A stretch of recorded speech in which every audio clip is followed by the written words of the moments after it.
Hi, you guys. Welcome to another episode of the Glass Hearts podcast, where we are creating a safe space for us to be vulnerable and to share our stories. Um, I know I just said this off camera, but I want to say it on camera or on the mic for anybody who's actually listening and not watching. But again, I appreciate you guys, my team, and I want everybody else to hear that because I could not do this without you. Like, this vision would not be possible without you guys. And I know you guys sacrifice things to be here. And y'all know I'll feed you to the moon drops. You know what I'm saying? Whatever I can do, I'ma do it for you. Y'all my people. So I just want to say how much I love you so much. I love you Love you so too. much. So, you gotta tell people how you feel about them. I think that's very important. You know what I mean? Like, I don't think we share that enough sometimes.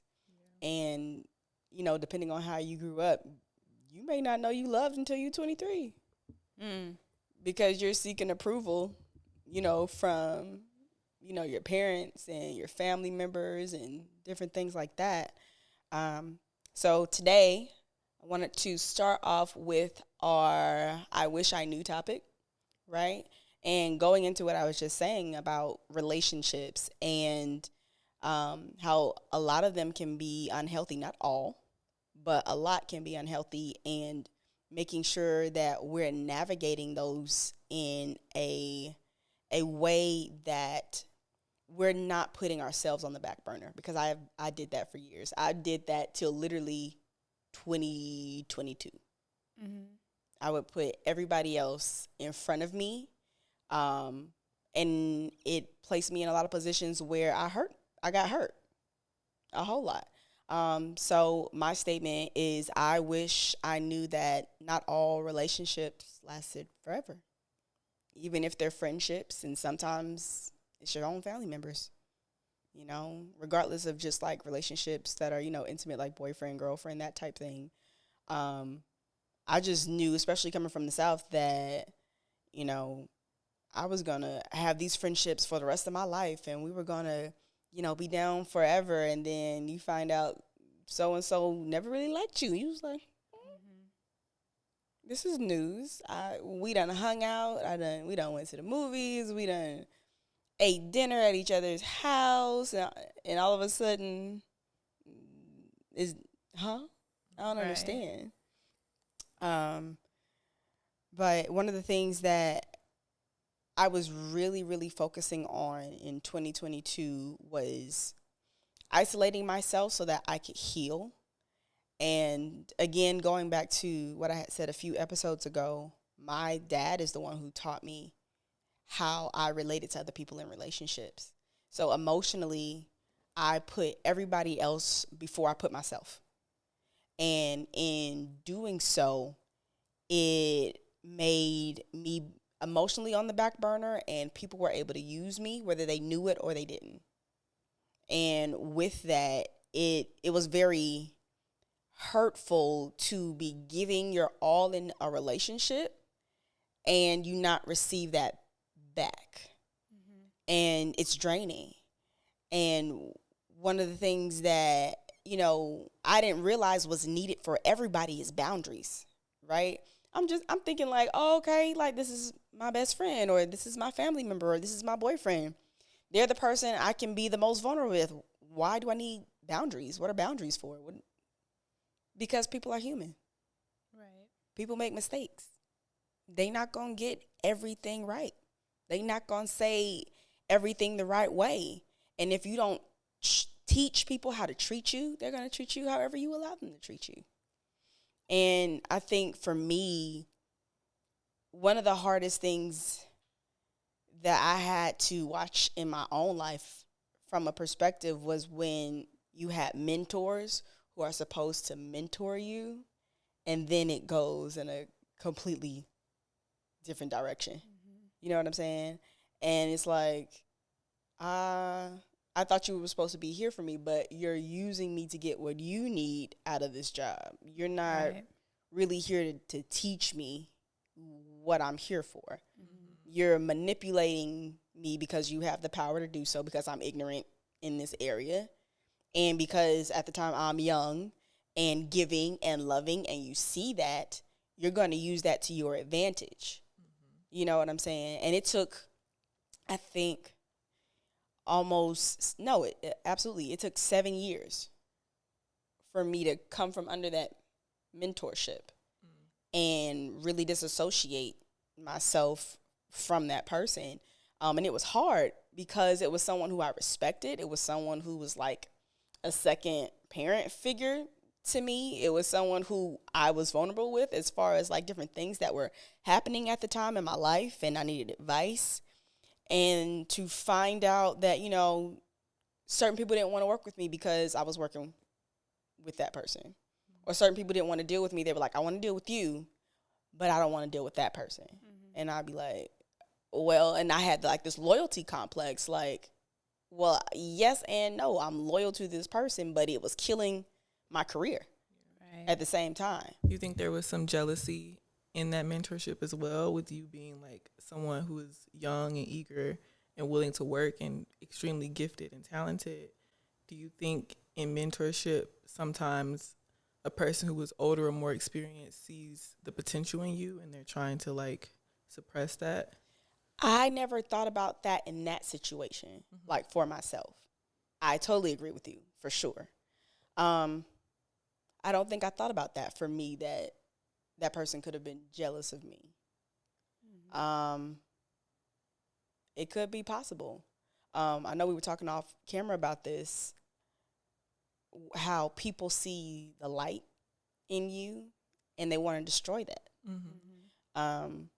The Bible talks about it when Jesus was born, and he was saying that the wise men saw his star, right? Because everybody's born with a star, right? That's why celebrities are called stars, right?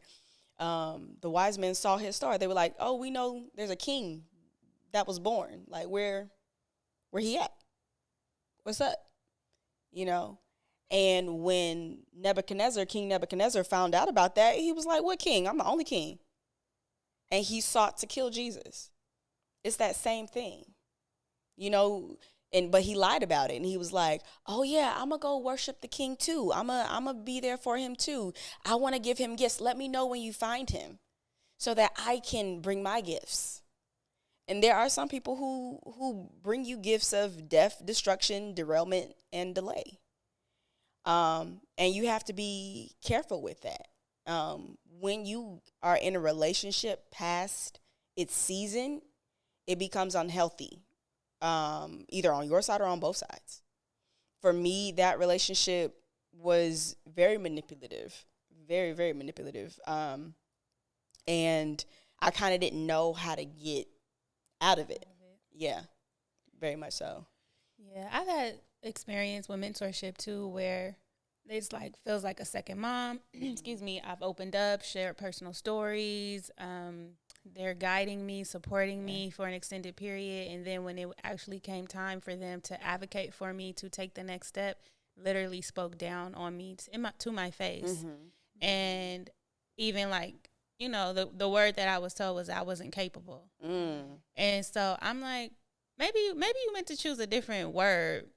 What you mean by that? And kept trying to guide it, and she like stood 10 toes down on that. And then I'm thinking to myself, well, if you're my mentor and I'm not ready, then what have we been doing? Because that is your job. You're supposed to make sure I'm ready and I have the skills. And it wasn't a situation where she was trying to prepare me so I can be ready. It was just a literal like, no, I don't, just challenging me as if we didn't spend the last 3 years building. Yes. And when I look at it, I definitely feel like it was a situation where it was at my age, she didn't want me to get to that position and make that amount of money because it took her much longer to get there. And it was like, no, I need you to be in a position where you need me. And if you get in this role, then you're not going to need me in the same way. You're going to make relationships and connections with other people that I you know, may not have, or, you know, I think seeing the light in me and then using the personal stories that I shared against me, and to that's manipulate you.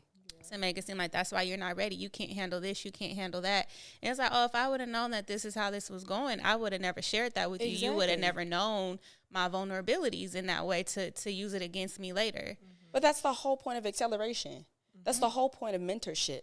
So that you don't have to go through what I went through to get here. That's the whole point, and to accelerate you. And if I grow and I get better, that's a reflection of you, number one, because if you're my mentor, that means you did your job well.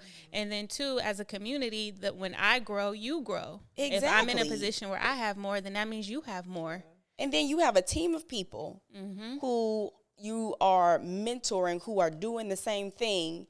And you're able to outsource people like, hey, I train this person, I train this person, I train that. Let me call this person for a favor. Let Period. Me pull That's your name on that training. Yeah. Like, I don't understand how people can just feel so selfish to, like, try and keep everything for themselves. Then you don't need to be mentoring anybody at all.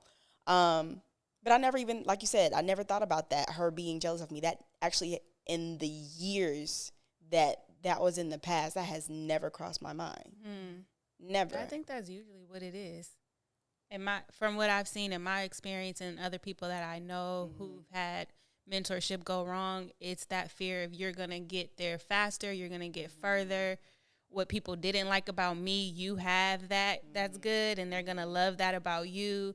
And it generally, that's what it is. And I don't even know if they're always aware of it. Yeah. And then the fact that you see all the talents that I may not see in myself, and you utilize it for your benefit. Yeah. And so you keep me abreast of all the good little small things that I'm doing. But like you said, talk down to me about everything else. Like, I got called out my name. And that for me was when I kind of like switched into a whole nother mode. And I was like, wow, did she just... Not your mentor. What? And she was supposed to be, you know, not saying people aren't human. Yeah. I'm not saying that. But I didn't do anything that bad to be called out my name. You know what I'm saying? However, she was supposed to be a woman who was a woman of God. And you're supposed to be not just a mentor, like in business and da-da-da-da, but you're supposed to be bringing me up in business and in the word. And you going to call me out my name?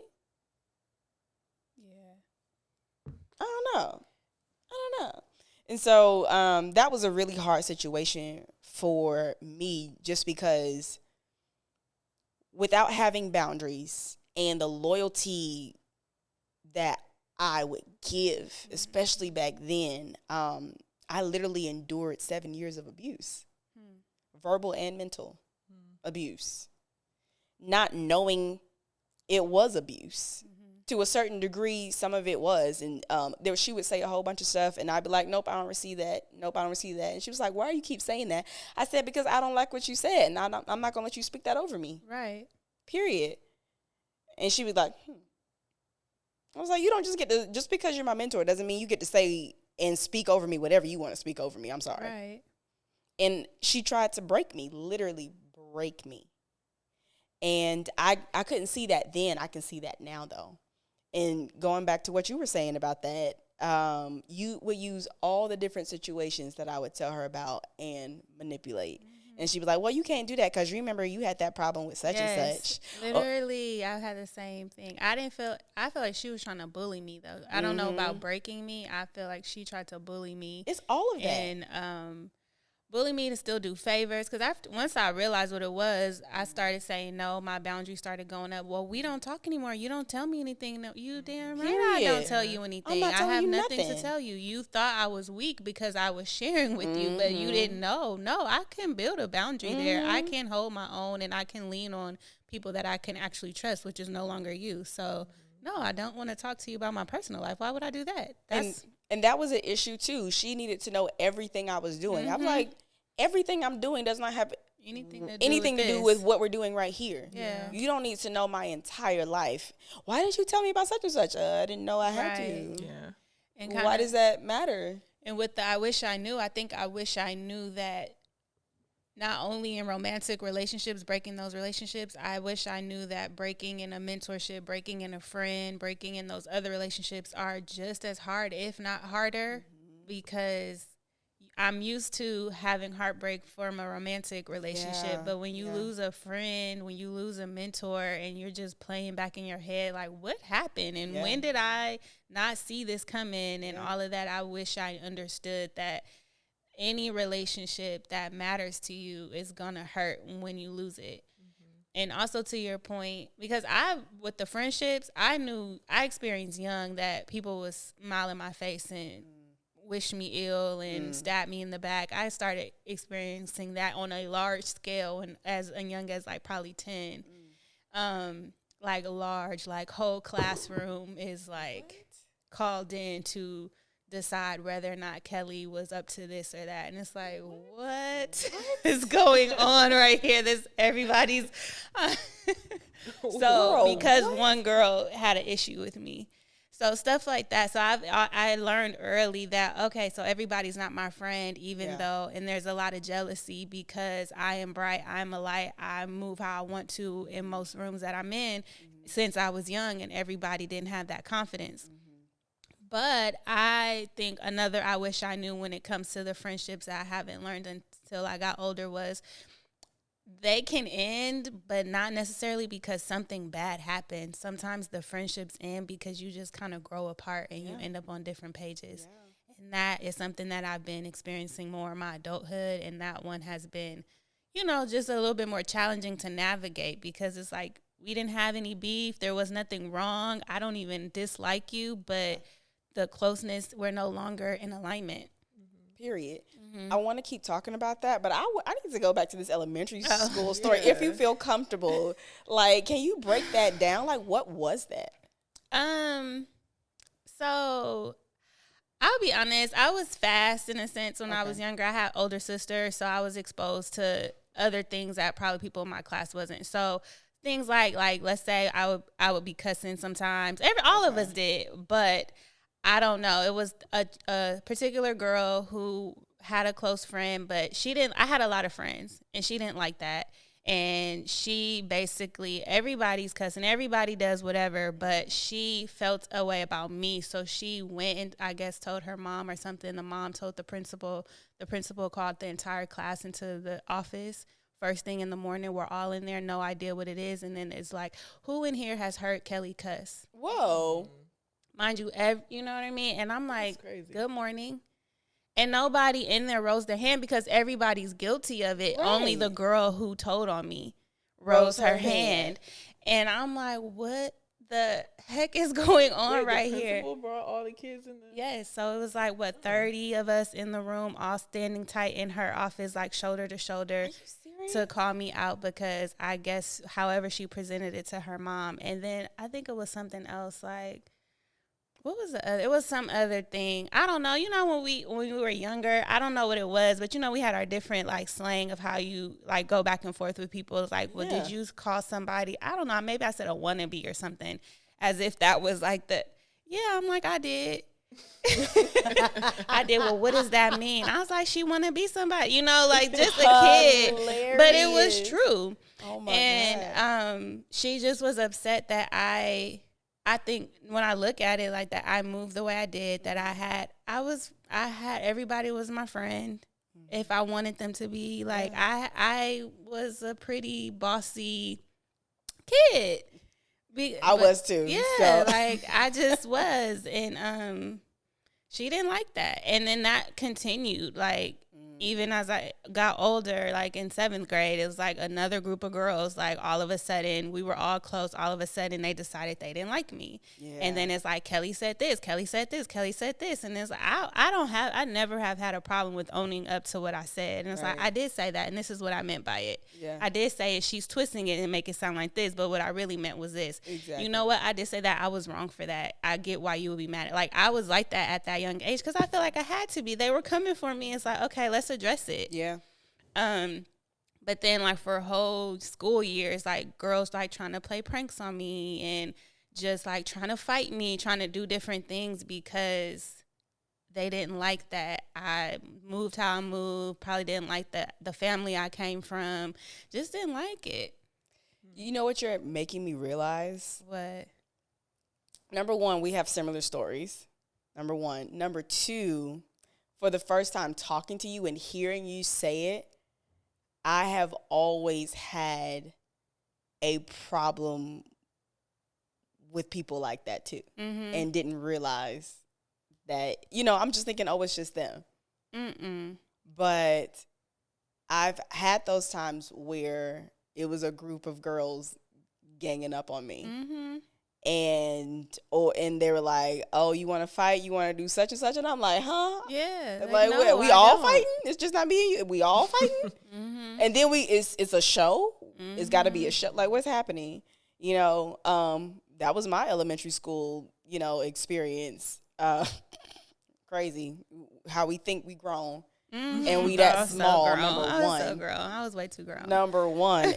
And then, like, just the experience of, friends turning their backs on you. I'm thinking, like, oh, I've only had a few instances of this happening to me. And hearing you say that brought up memories of stuff. I was like, oh, my God, this has been repetitive. So going back to what you said about in your adulthood and separating from those adult friendships, I've had quite a few adult friendships that I've ended up separating from for various reasons. Some turned their backs on me and just like left me when I needed them the most. And then others, the season was up and we were hurting each other because the season was up.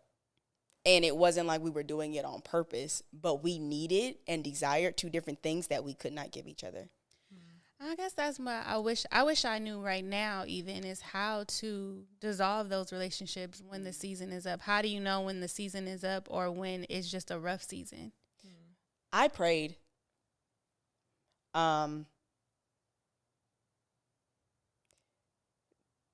Around sometime, around the new year, I was visiting some family, and I was just up at 4 something in the morning because my cousin was up at 4 something in the morning playing music. She's an artist, and so she's on. It's like a 3-story house, and all I could hear was her music, and I was like, "Girl, you need to go to bed, bro. Like, I know we like on holiday and everything, but you need to go to bed." And I couldn't sleep. Also, it was freezing because that's how it is in the South, freezing. And so I can't sleep because I'm cold, and then my cousin's playing music, and so I'm just up. So I decided to pray. And all of a sudden, I hear the Holy Spirit tell me, he was like, one of your friendships is about to dynamically change. And he told me who the person was, and I was like, okay, are you going to give me more of how? He was like, no.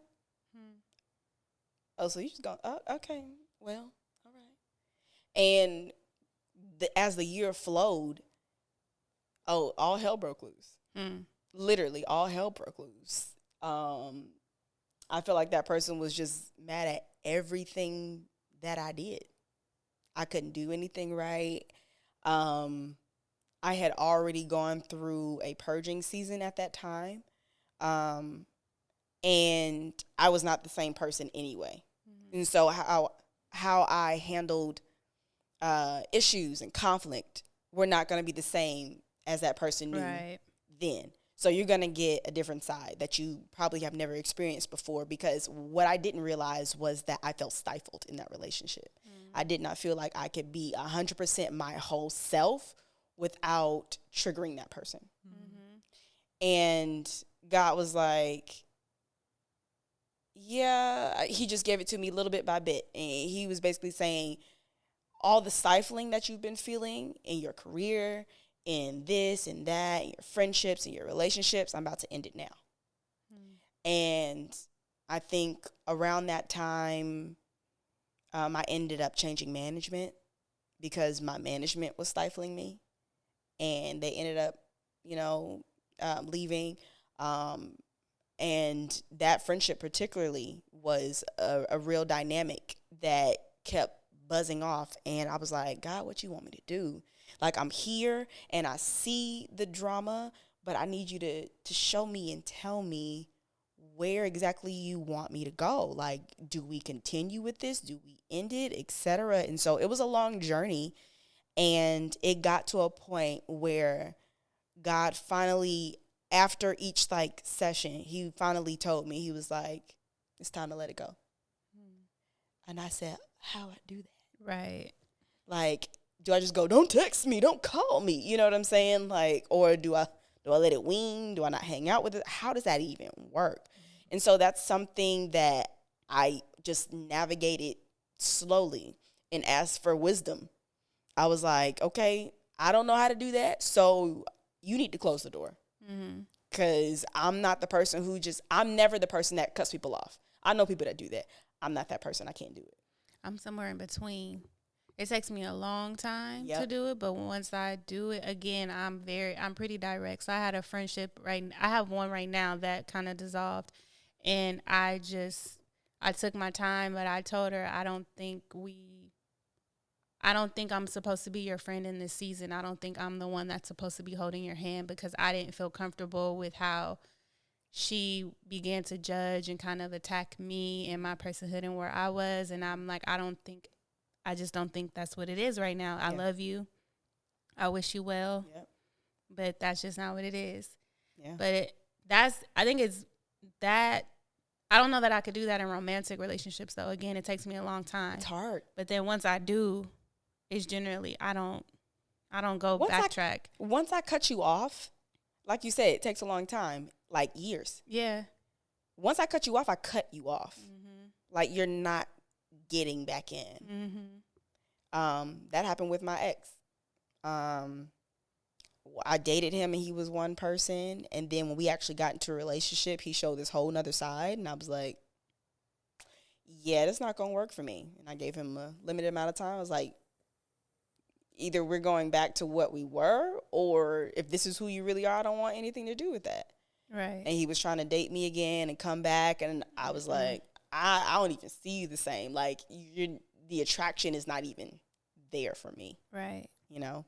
So for me, that relationship is already like a no-go for me. Again, it takes me a long time to get there. But I got there quickly with him because I had already learned how to create boundaries. Mm-hmm. And so what would have taken me years to do and would have gone through years of anguish and turmoil in a relationship, I did in 3 months.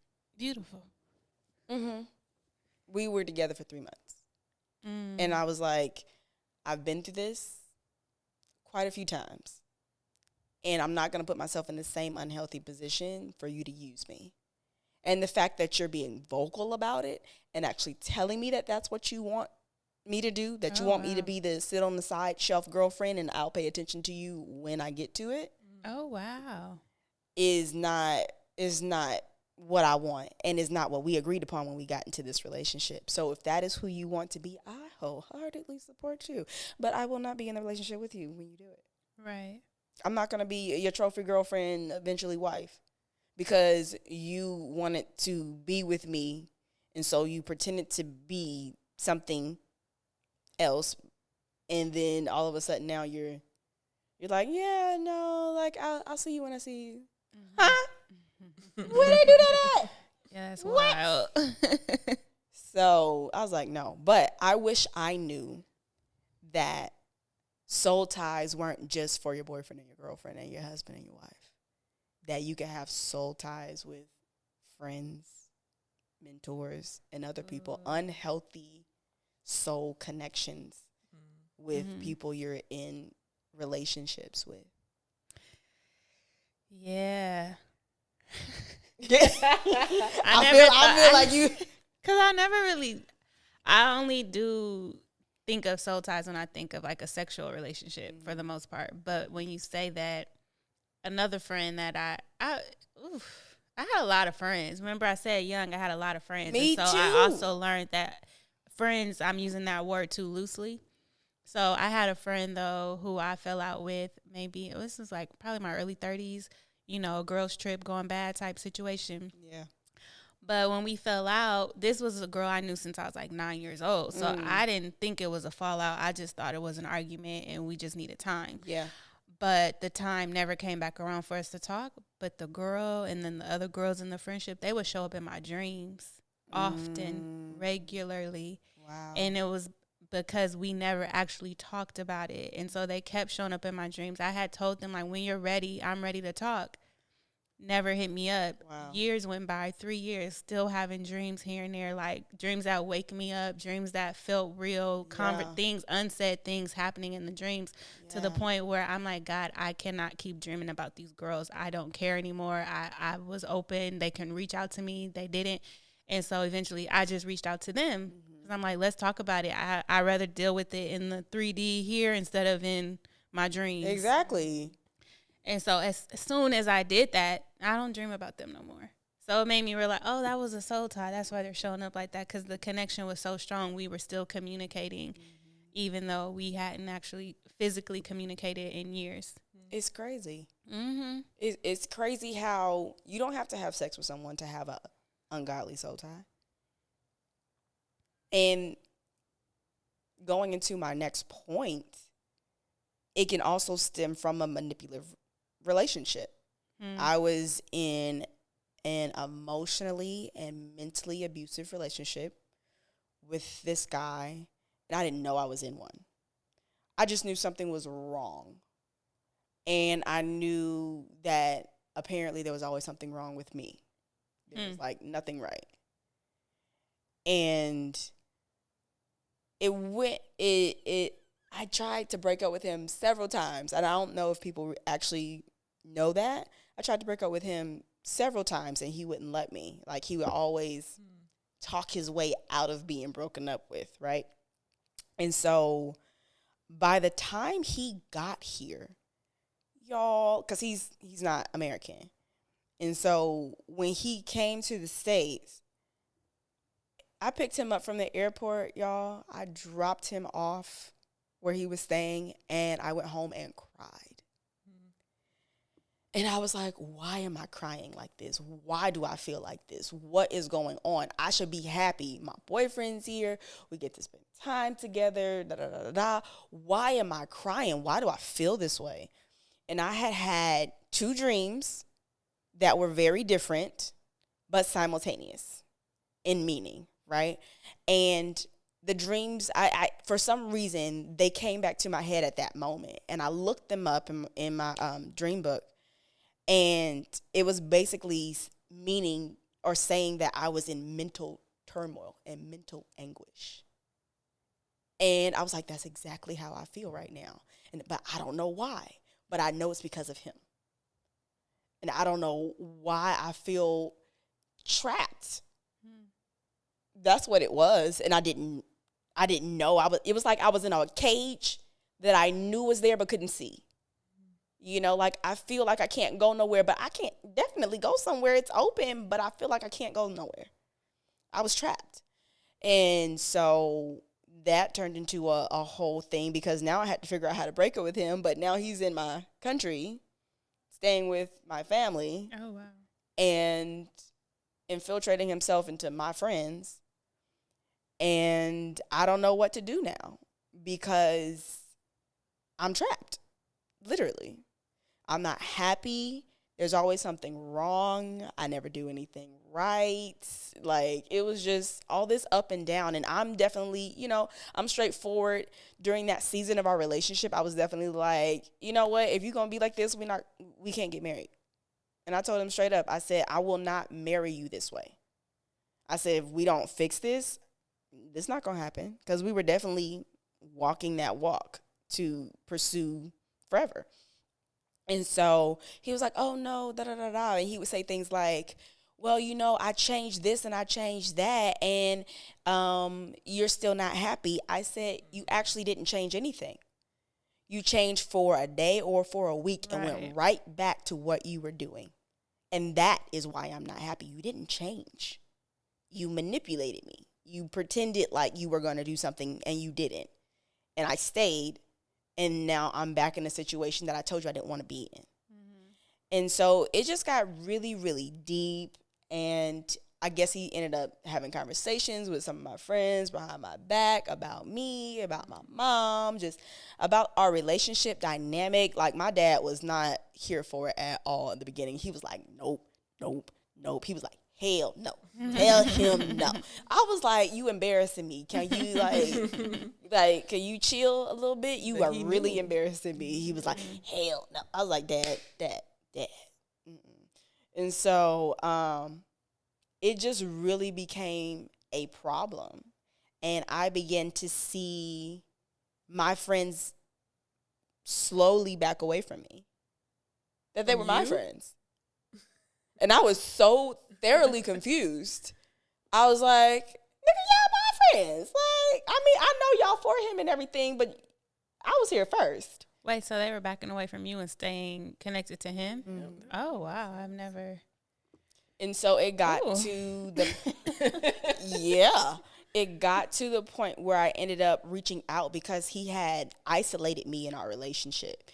He had basically secluded me and us and our issues. Even though I was reaching out for help, I didn't really know how to, but I did the best that I could at that time about what I knew. I was reaching out to help for my friends and like, y'all, this is what's going on. This is the drama, da da da da. And I only reached out to a certain amount of people because I felt like those people wouldn't judge him and give me more sound advice than somebody who was outside of knowing him. Mm-hmm. They'd be like, oh, girl, you need to, I wanted someone who had a balance.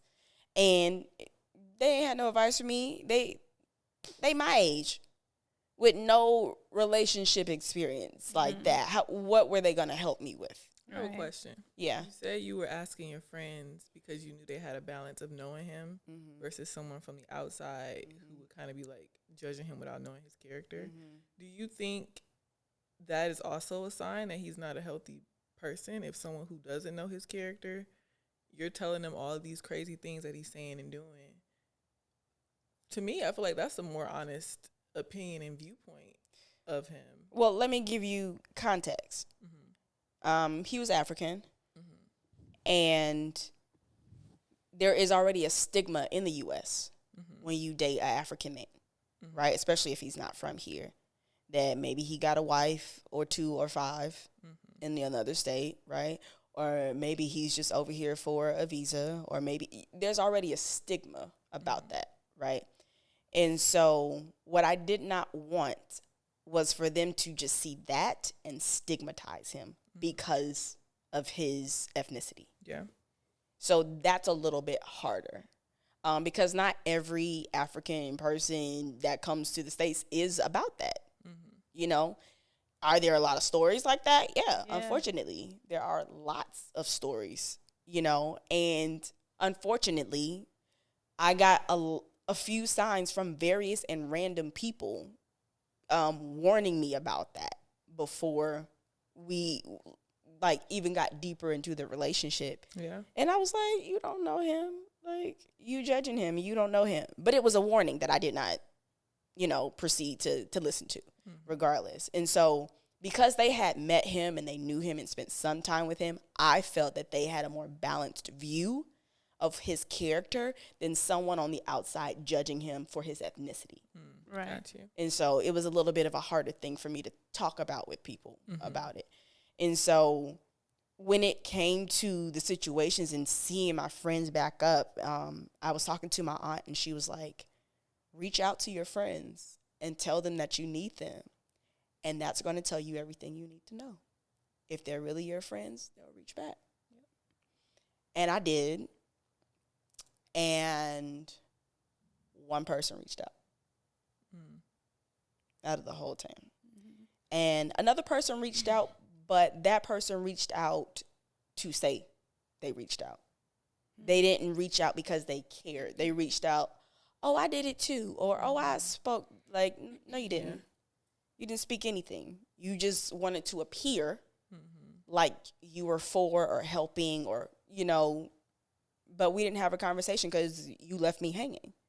One person out of a group of people, a group of my friends reached out to me. And it was heartbreaking for me. It was hurtful because being from the South, I am like my friends, you family. Right. Same way. Like if we friends, we might as well have the same blood. Yeah. Because I got you, you know. And to experience that, and even if you did have a problem with how I handled something, as a friend, would you not tell me? You're supposed to. That's what you're. Would you not communicate that role. with me? Hey, I'm confused as to why you handled this way. What's going on? I don't like that. This is why I did that. Oh, okay, here's perspective. Mm-hmm. You know, what about doing it this way? You know, that's what friends do. Mm-hmm. We like, hey, girl, you know, this really bothered me when you did this. But for people to never come up and say they had a problem tells me they didn't care, number one. And then it also tells me where their loyalties were lying. You know, there were so many dynamics with that relationship and the unhealthiness of it and how he was able to sway them and also really see visually how they actually felt about me in the end, technically, right? Especially for you to just leave someone hanging like that. Mm-hmm. And so I finally was able to get out that relationship. It was not an easy road how I got out of it. It was very embarrassing. And I felt very secluded and isolated. But it was something that I had to do for my mental and emotional health because I was being abused. And it got to the point where there were moments where I saw a whole different side of him that I never even knew existed. And I was like, this man would hit me if he had the opportunity. And I was like, this is how people end up getting into physically abusive relationships. It does not start as a physical abusive relationship. It starts as an emotional and mental tie. Mm-hmm. They make you feel like you need them, you can't do anything without them, or they make you feel like, you know, I'm trying to help you, or I'm trying to, you know what I'm saying? But everything is your fault. Everything is your issue. They don't take any responsibility. And obviously I'm describing a narcissist, you know. And it was a lot. It was draining. I literally had to recover from that. Like, absolutely.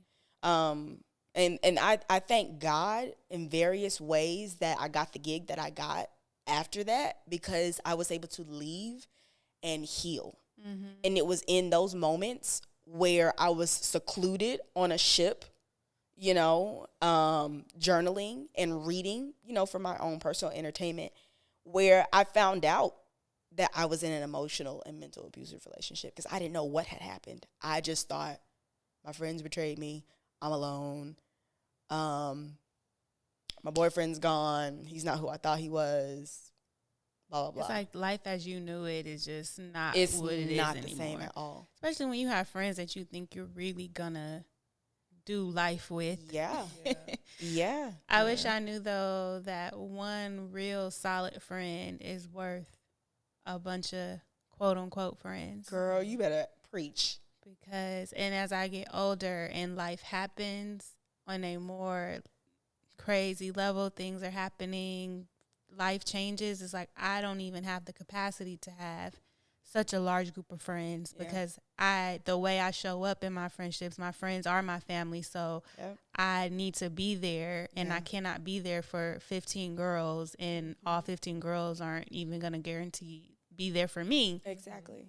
So just having that one, maybe two solid friends that you know will show up for you and vice versa, and then being okay that it's okay that the other group are your acquaintances. Mm-hmm. It's okay that that's a homegirl. Maybe you see her on her birthday or, you know, certain things, and that also is valuable. But I think is when we try to make everybody be our people and your family, that's not the role for everyone. And then you see how they can't handle that for you. No. You know, I saw that definitely with a friend that I had. I felt like we were closer than what she was showing up as. And I didn't see it until later. Mm-hmm. Because when we were supposed to be doing stuff together, she wasn't communicating. She left me hanging. I was like, And I had my other friends asking, like, is she really your friend? Yeah, I be I was like, when your real friend be like, I didn't want to say definition of anything, friend? but I don't think she's really your friend I don't anyway. think she actually your friend, girl. And that's what I was going to ask. Like, how do you define a friend versus an acquaintance? Because I feel like I know a lot of people, but there's only a few people that I would say is my real friends. And that's because I'm just also passionate about the people that I have in my life. And sometimes I seclude myself from other people because I can't give all that energy, the same energy that I would give to the friends that I consider family. Yeah. So how do you draw the line in determining, like, this is someone who's family versus this is someone that I know who's an acquaintance? I know my friends, like family friends, I spend intimate time with them. You know, whether that's on a one-on-one level or like even with us, I feel like us just doing this brings us closer just because we're like telling our stories, we're working on something, we're helping people by being vulnerable in these moments, right? I feel like that intimate time, and we don't see each other all the time, right? But we're spending intimate time together. That to me, like you guys, I consider my family. You, like y'all, I would roll with y'all, whatever you need. You know what I'm saying? There's people that I spend more time with, and I roll with them. People who I associate myself with, or wouldn't mind hanging out with here or there. You're more of a friend acquaintance. Like we cool. You know what I mean? Like we good. But I wouldn't say like you my road dog. Like I got you. You know what I'm saying? Yeah.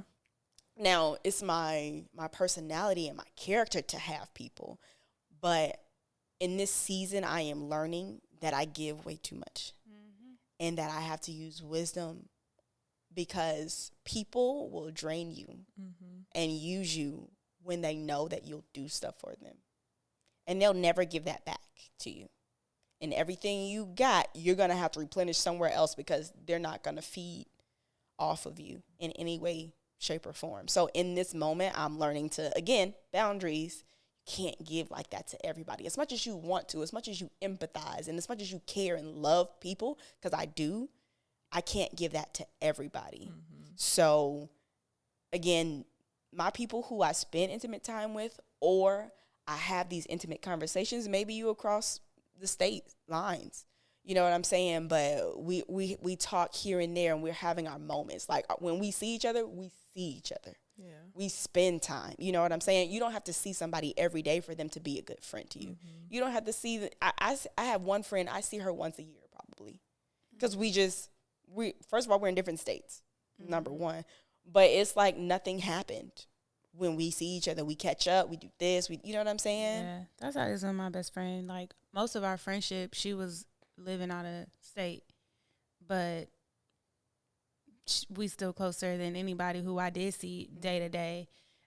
It wasn't an easy thing to navigate being in a long distance friendship, but because we were able to do that, I think it showed me that level of loyalty and commitment to the relationship and the friendship, even if it's time and space between us. Yeah. It's like, no, but if you call me and you need me, you better call me when you need me. Like, there's a dedication and a commitment that certain friendships have. And there's a difference, because I have friends who will say, let me know if you need anything, but I don't believe them. You know, it's like, I think they say it because it sounds good. And I think if I really, really, really needed it, maybe they would pull through, but I don't. If I did need something, you're not the person that I would call. Or if they wanted to help you, it was because it benefits them in some way. Yeah. And then I've had friends who, because sometimes I'm hesitant with creating new friendships too, because of my experience with different girls and women. But then I'll have friends who I'll tell them I don't need anything, and then they still put something on my front porch. So when that happens, I think that also started to teach me what a real friend looks like, because you don't have to ask when it's your real friend. Your friend is going to hear that you're going through something, and they're just going to show up. So, I'm still trying to figure out how to define it, because I have a big heart and I love everybody, and I have intimate moments with a lot of people because of that's just my nature. Like, I have heart to heart with somebody walking down the street. Not moments, residuals. Mm-hmm. You know what I'm saying? That's different. You invest in people. Yeah. I'm not talking about, because we are both healers and givers. Mm-hmm. We're going to have those moments naturally just because of who we are and the gifts that God gave us, right? But because of that, we mix our, ooh, that's good, God. We mix up our gifting with the intimacy of friendship. Because sometimes with me and you, we're just walking in the gift. Right. That God gave us to touch people's lives, to heal, to minister. And we mix those gifts up with, we should be friends. Or we had a moment, so now we're friends. No, that was a moment and that was the season and it's up. And we have to use wisdom in, that's done, move forward, move on. Right. That was all it was for. Yeah. It wasn't for it to go anywhere else. Right. And I think that's where we get that that imbalance. But I wanted to clarify also too, with the story with the friends. When I got back, I ended up seeing quite a few of them when I got back. And just to be around people who turn their backs on you and you don't cry at the drop of a hat, like, I knew God healed me. I knew that whatever he had did when I was on that boat for 7 months and I was traveling the world and performing in front of thousands of people on a ship and doing all that stuff and singing and dancing, whatever that journey was, it was an acceleration of healing, because I did not have to heal in front of the people who betrayed me. He pulled me out, secluded me into himself, healed me, and then put me back where I was burned. And that's what God will do. God will be like, so I know we started over here and it didn't end well, but now that you're healed, I'm putting you back. Because now you have an assignment. Now it's time to minister. Now it's time to be obedient. Now it's time to help other people in the same area going through this same thing and to support them, regardless of what they did or didn't do for you. Regardless. Because it ain't about you no more. You had your you moment. Your you moment is done. I feel like you're getting a revelation. No, I'm just like, I don't know about I don't know. And I'm not saying that happens to everybody, but it has definitely happened to me a few times. And so coming back and seeing some of the people I've had, besides the one who initially reached out to me and we sat down and we talked about as much as I could, 2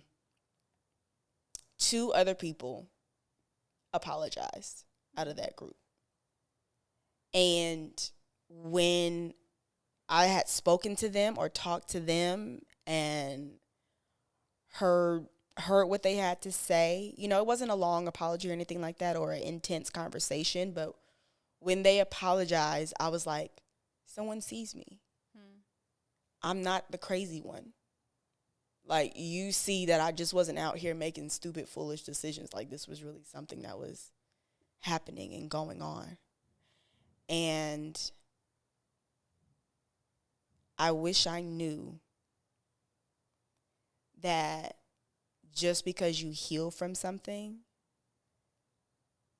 does not mean that you don't have to go back and return and heal others.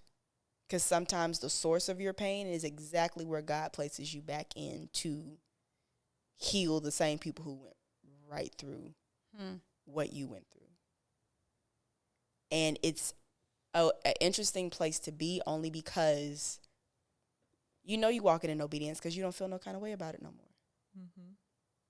And to be back in the place where I could say I don't trust anybody here and allow God to use me and still have a heart for you, regardless of, hey, how you doing? I'm great. How are you? Like, and I'm legit mean that. Like, how are you? Like, are you good? I pray for you. But it's not going to go beyond that.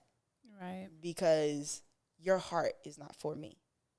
My heart is still for you. I still pray for you. I still, like, when things come up in my spirit about the certain people, Lord, Lord, help, Lord, whatever it is, fix. You know what I'm saying? Yeah. But your heart ain't for me. And I know it because I still dream about it. Hmm. Not in the soul tie way, but because my heart wants to release and trust, because I'm a very trusting person, God has to remind me, Don't forget. nope. He literally will remind me, like, oh, okay, Lord, well, some time has passed. We can now reopen that door. He'd be like, and dream. I'll be like, okay, we can't open the door again. Got it. So I just think it's really important for us to know when to create those boundaries and when to separate ourselves. And you don't have to know it all, know how. You just got to be willing. That's all God wants. God just wants people who are willing to be obedient to him, because everything is for our protection and for our benefit, because he loves us. Y'all, thank you for being vulnerable with us. I'm sure some of you shared like a tear or something. And if you didn't, you're still good. But this is the end of our podcast. Share it. Send it to your peoples. Like it. We would love to hear what you have to say, and we would love to know your thoughts on this subject and what else you want to hear from us. See you later.